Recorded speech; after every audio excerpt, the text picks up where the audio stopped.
Warhammer, been around for a long time. It's really exciting, and it's really good if you're going to do an MMO, because it does lots of really important things. The first thing it does, it's iconic in its look.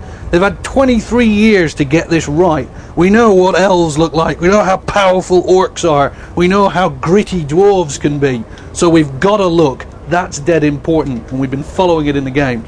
The second thing we need is an excuse to smash the living crap out of each other, and we've got that.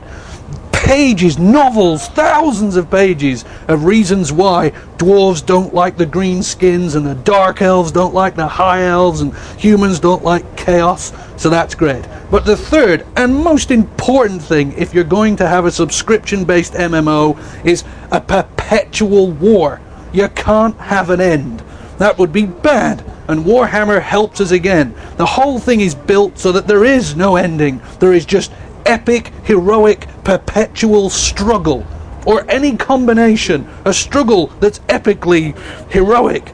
And that's what we're doing. We're taking that idea, we know how people can fight, we know what they look like, we know they're going to smash each other to pieces. So then what we did is we thought we got to make it interesting to people. So we came up with 3 devices. We have story arcs, and those story arcs work on a zone by zone level. Zone is clever computer speak for the bit of land you're fighting in.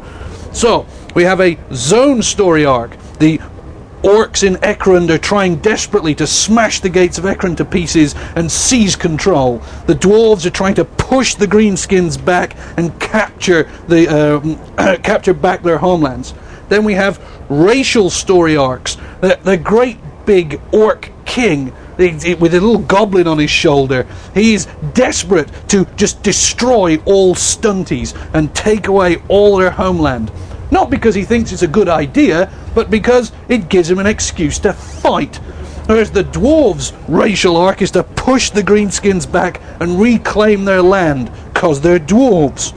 And then we have server-wide or worldwide story arcs, which is the Alliance of Order trying desperately to push back the Destruction Alliance, and the Alliance of Destruction trying desperately to crush the Order people. Of course, because it's chaos, dark elves and greenskins fighting, there's all this convoluted excuse that the dark elves are plotting to do this, that and the other. Who cares? Everybody fights everybody forever, and that's all we're really interested in. So when you look at the actual races, it's full of joy, because they're all based on cliches. The greenskins are actually soccer hooligans. All they do is wander around, pick up sticks and try to hit other people. They have no long-term plans, no long-term concepts. They're a group of soccer thugs on the march to glory. Whereas the dwarves are like the northern working class of England. They live down mines. All they want to do is get drunk. They just want to fight people who call them short. They have no money. They're very proud of their holes in the ground. The high elves are British posh people. Never done a day's work in their lives. Don't understand about doing the washing. Have had too much time, so they'll be able to read lots of la-di-da-di books and get really good with the swords and do the special magic. And the Dark Elves are English posh people what have taken drugs. Basically, Lord Byron. They've got money coming out of their ears, they've then taken a load of opium and decided that they run the goddamn world and can have it any way they want. The humans, Empire, are basically humans, you know, wonderful dreams, terrible nightmares, don't really pay attention, build huge amounts of technology that will explode and destroy the world, cut down all the forests and don't really understand it. And chaos is humans that have been totally corrupted. Tentacles, crab claws, extra eyes, horns. Some people get confused and they go, oh, I see.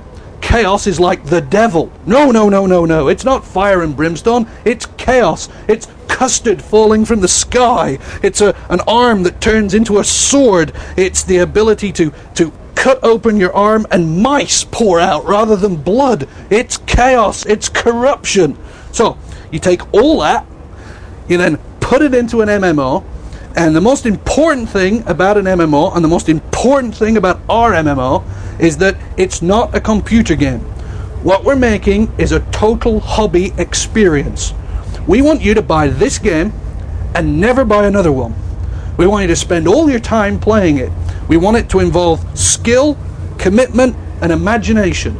The more skill you put in, the better the game is and the better you feel. The more commitment you put in, you got to pay us some money, you got to agree to play it, then the more the game will reward you, and imagination. Now, over in America, they call it immersion.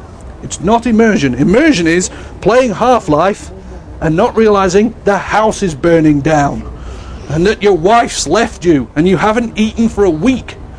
Imagination is, I've played the game and then I want to talk about it, go onto websites, draw pictures about it, have t-shirts. I want to think about what I'm going to do when I play next week. I talk to my friends all about it. If you get skill, commitment, and imagination, you get a hobby experience, and a hobby experience should grab you to the core of your being and be the only thing you want to do. And that's the game we're making.